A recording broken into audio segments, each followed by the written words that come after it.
ku Boss Bay Classic Stores bataddeko BBS Terefayina ate abo bennyini abatuwagira ne batulaba bema mugende muwagire Boss Bay ndowooza atunda ebyongoye masaati jumpers n'ebirala ebyo perfumes mugende Kayuwa Galleria muwagire ku Classic Store ye aberenga naye atuwagira bulungi bwatulaba muwagira ebintu ebitambula mbatumidde nnyo mwenna bali Kayuwa Galleria naddala abo abataddeko BBS Terefayina then nembuzaako n'amasaza gonna 18 ag'Obwakabaka bwa Buganda amwe bali nnyo mwe bali eddala tulaba akadde kano njagala tugendeko mu charity naye nga charity zino ziyamba abantu babyamizannyo beegattira mu bibiina ebyo by'emizannyo ne bagenda ne bayamba abantu abali mu bwetaavu so awe tugenda okubeera nga tutambulira eddakiika nga 10 eziddako mbalina wano babayita Cat Tribe Uganda nga bo balaba banakaanikanye mu t-shirts zonna ssebo za charity organization yeyo Cat Tribe Uganda eno ya black eri ya kivaava vana eri ya red gwe gyoyagala gyotwala naye tebalina bya bufuzi buli omu asobola okwettanira Cat Tribe Uganda so njagala beeyanjule then twogerewa we bagenda okukola charity eddako ne gye bavudde yonna tugenda kubeera nga twogerayo naye weetaaga osooka okumanya Cat Tribe Uganda bakola ki katusooke tweyanjule Salongo Muteba Peter Salongo the Mark X boss yankozesa nnyo mu Cat Tribe ngandi musajja ovuga Mark X okay zinzo musajja sasa nzovuga Mark X wa Uganda nange no njivuga tukikubye nnyo njivuga njivuga ate vugira ddala eri old model ye kabaka w'ekkubo UAV era nga ndi musajja musomesa okuva kwa Lady of Africa na miryango mu Cat Tribe nga nze nkulira logistics gwokulira ebibalo yes okay bwana amanya n'eddoboozi nze nzela mu Cat Tribe Uganda nze president wa Cat Tribe Uganda era nvuga Subaru Forester crossport Tabo Nagasaki Nagasaki e Japan nze engineer Ryan era nga nze nkulira makanika mu ggwanga era mulimu gwange ndi makanika nga nvuga Subaru GC8 mu Cat Tribe Uganda nze vice president waayo so nsonga lwaki tuli wano gwe makanika lwaki wasalawo okuvuga eyo kubanga onangambye Mark X ye kabaka yekku kati gwaki makanika oliko meaning ovuge bano ne banoyogera biki Subaru esigala nga kabaka yekku Subaru bera bano bana Mark X mayinso biza musere asema waliyo four wheel drive nenga emoroka ya GC8 ngivuga mu street ekuba yesobola moka zimpaka ne ku street oku nenga mbulambo wajo tune mu kaza fenda kantandike ne president lwaki mwasalawo okukola Cat Tribe Uganda Cat Tribe Uganda njagamba nti kyekibina mu Uganda ekyorganize sikwatengana n'ebintu by'amamotoka Cat Tribe Uganda kuŋŋaanyizo y'abantu abakola services mu bintu ebikwatengana n'emmotoka oli makanika otunda spare otunda amamotoka oli driver ogamba mumwegattira ne mukola ne mubeera mu byemizannyo nga muli mirimu gya twazuula nti ffe ng'abavubuka twaganye emmotoka zaffe ono sente zakasipenia ku motoka ye ziza n'ogwa zigula Range Rover Sport yes asiba pimpinga atekamu esasi so passion gye tulina n'emmotoka zaffe yensonga lwaki twagamba nti tukole Cat Tribe Uganda tulongoose ekkubo self driving ne road safety ate nga tukola ne ka charity yes Cat Tribe Uganda kyekyo kyekiri okwegatta ku Cat Tribe omuntu alina kukola ki okwegatta ku Cat Tribe bintu bitono nnyo ekisooka olina okuba nga oli mu automotive sector either ng'oli makanika otunda ebikwatagana n'emmotoka olina emmotoka oba okolagana ekintu kyonna ekiri mu mmotoka Cat Tribe specifically abavubuka naye era ng'ojja twegattako weetaagisa emitwalo 15 okutwegatta ku mitwalo 15 eyo tukolako t-shirts 2 enemu n'eno bweti za kala za njawulo nga bw'ozirabaawo tukwelako ne identity card yo bw'ogiscanninga enako biography yo yenna tukwelako ne sticker enamba yo mu Cat Tribe gyoteka ku mmotoka batolina mmotoka ogiteka ku bigere Cat Tribe yatandika ddi Cat Tribe twagitandika mu mwezi gw'omwenda last year ekigendererwa kyayo twatandika ne charities ez'enjawulo twatandika ne baganda baffe yali nga weri nga tuvuga amamotoka gaffe ku street naye nga buli bibiina bavuga mu byakusaaga nga buli bibiina biina ekika ky'ebboka kye bigazeetinga kati ffe tuva mu Mark X family ffe tuva mu Forester Nation kati ffe ne tusala ne tugamba okweyawula bate kuyamba katukole cat tribe as umbrella zitwala zonna so omwe muva ba driver bavuge mukaze mpaka be mulaba bave no wansi ku street so netulaba nga abatalina bibiina we bagwa. So you created passion eri omuzannyo gw'emmotoka z'empaka. Yes. Okay. Guve no wansi muffe guve ya muffe omunafu no gwagazi.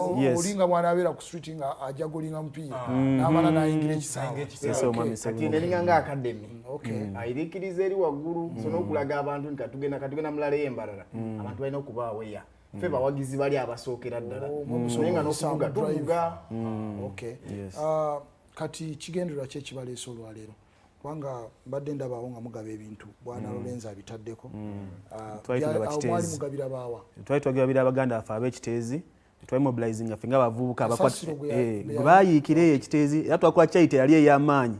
Emmotoka zaalinga 78, emmotoka ez'enjawulo era ebintu by'olaba awo bya closinga to 18 million shillings. Era report tuzirina ffe ng'abaka Tribe Uganda.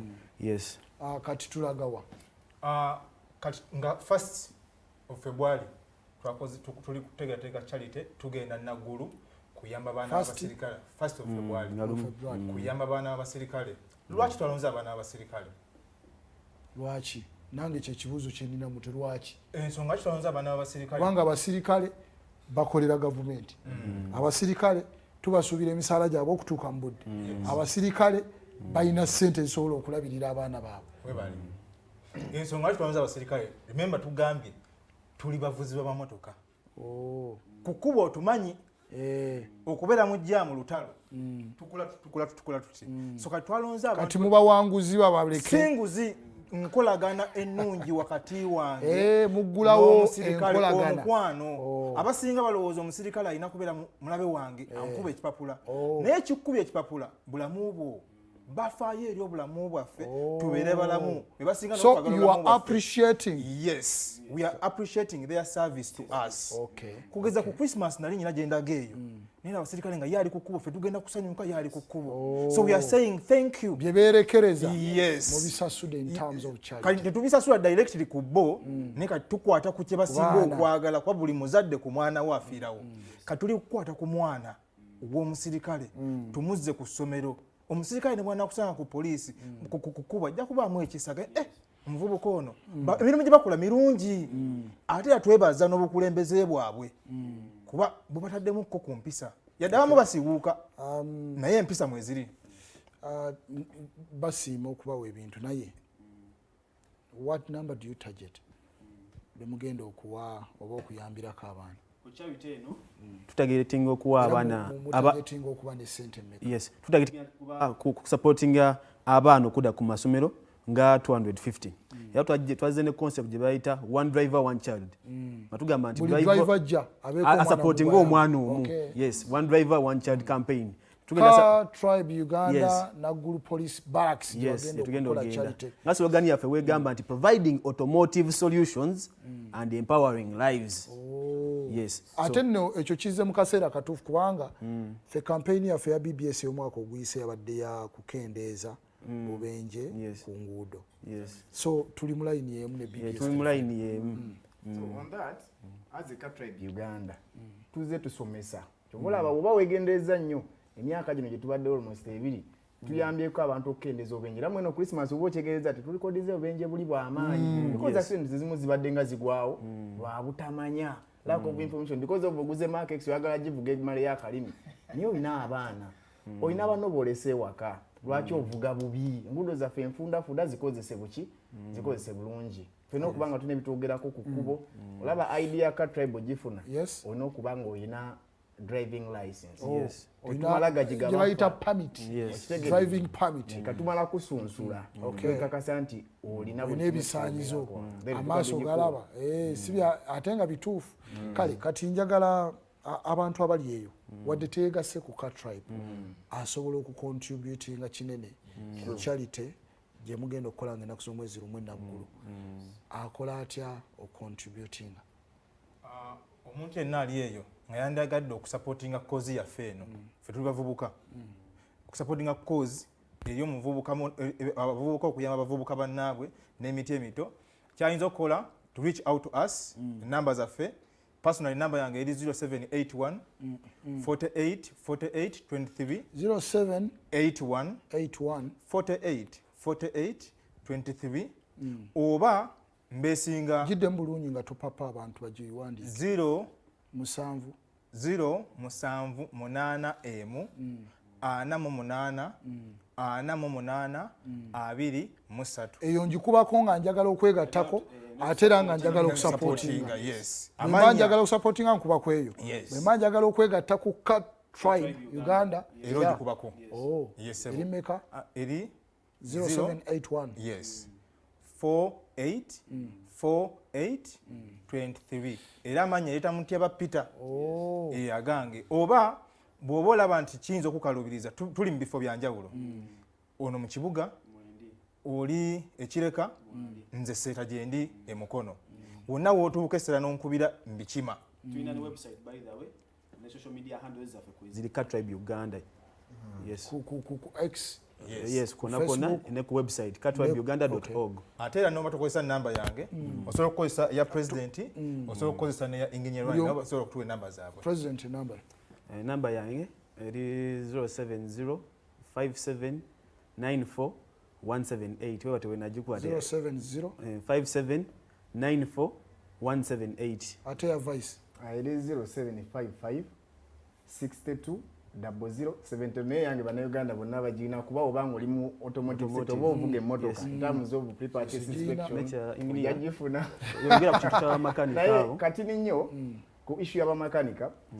nga bwe ninze nkulembera makanika mu ggwanga Uganda twasabibwa Ministry ya Works okubeera nga tuli registered kubingana wala bine bigena maaso ntikati toja kizibateekako number plate nga toli registered biwambu so tukubiza makanika tugenda mu bisira bya kulonda obuteeyisa bubi obubanga tubasomesa mubenga buli bampisa obutayokya bipiira ku nguudo olaba oiro gwe tujja mu lukaza mmwe bwabanga tumaze obukozesa gufuuka muliro gafuuka mafuta so tubakubiriza okubanga as a Cat Tribe Uganda tulina campaign eyo gye tuleeta okubanga tulekinga out makanika mu garages ezenjawulo okubanga tuyambako ne government at large okubanga tucollecting ebipiira ebyo nti bamakanika batusize erinnya ebbi tuli bayaaye tukole fujjo naye lwaki makanika oli akwekwekamu najja ekipiira n'ayokya ku kolansi nga ate sente yamwe wa musolo bwe baba batwala ambulance maamawo n'agwa mu kinnya ekyo tujja kuyomba naye nga ffe twakumye omuliro ogwo so tubakuliza okuba n'empisa okujja ebipiira mu magaragi ne oyiro omukadde obutamwokyera ku kkubo kale akadde kampeddeko njagala musiibule buli omu n'ekigambo kimu tujja kuba tuddiŋŋanula njagala mbeereyo campaign eyo nga lumu enaggulu enaggulu nga lumu n'oba tobituweereza ku ssimu osobola okutwegattako ne tugenda enaggulu ennaku z'omwezi lumu February tuweeyo charity eri abaana b'abasirikale nkyagadde nnyo ekyo atusiibule neyanza tweyanzega omukisa guno gwe mutuwadde okutukyazaako wano ku BBS Terefayina eyaffe nyogera bakubiriza nti mujje mutusupportinge mujje musupportinge kozi yaffe tubeereyo nga lumu enaggulu nja kutumirako abantu bange batono nnyo abalongo bange sebo ndi Saalongo abalongo bange Nakatu ne Babirye mama wange abantu abandi okumpi akatabo nakawandiika odabafuna nga nkakudiza nga tusiibula nzela njala kwebaza buli muvubuka yenna avuga obulungi akozesa ekkubo obulungi era nkubiriza abavubuka bannange mwengeginge mu bintu ebikulaakulanya eggwanga ffe nga abavubuka twegatta ffe nga wamu ne tugenda tukandika ekibiina kye bayita Cat Tribe Uganda nga tu aiminga creating road safety nga ate tugaba ku charity si nti ffe abalina ennyo tukwata katono ke tulina ne tuddiza eri abantu bwana vice president ngamba sibula as a vice president wa Cat Tribe Uganda ate ngera nze chairman wa makanika mu ggwanga tukubiza abana Uganda okuvuga obulungi obutanywa mwenge nokira kuvuga obulambo kikulu ate era tonywanga ovuga obulambo kikulu nnyo tuwangane bonywa n'ovuga kyanjawulo naye waliwo anywanga bwavuga obutakumira amacupa mu motoka zaffe kyangu nnyo okusiba nga ecupa yakiridde n'ogirinyako tubakubiza okubanga tweyisa bulungi ku kkubo kuba abasirikale baffe ekitiibwa sirikale wakuyimiriza simulabewo yimirira mwogere ate bambale ensonga kale neyanzege programu endiba bwetyo wetambudde tumaliriza n'obubaka obwa Cat Tribe Uganda enamba z'essimu ziwulidde ennaku z'omwezi lumu balina charity egenda kubeera wali enaggulu lumu February 2025 jangu oweeyo ky'olina kyonna ekitono tuyambeko abaana b'abasirikale abalina emmotoka ezo buli muvuzi osobola okwewala nogaa omwana oyo muyingiza mu ssomero kale nze Francis Sebunya program endiba bweto wegenze tubadde ne producer Bwanika Lawrence Scott ku kamera bwana Ivan Ko muyimbi w'amaanyi yangamba ku mwaka guno muteeke mu money yanga walukaga omutadde mu ssente okuva kati kyuka sebo okusaba kwayiseemu ngenda kuwa ssente tukole music omulungi omwaka guno tukole ebigambo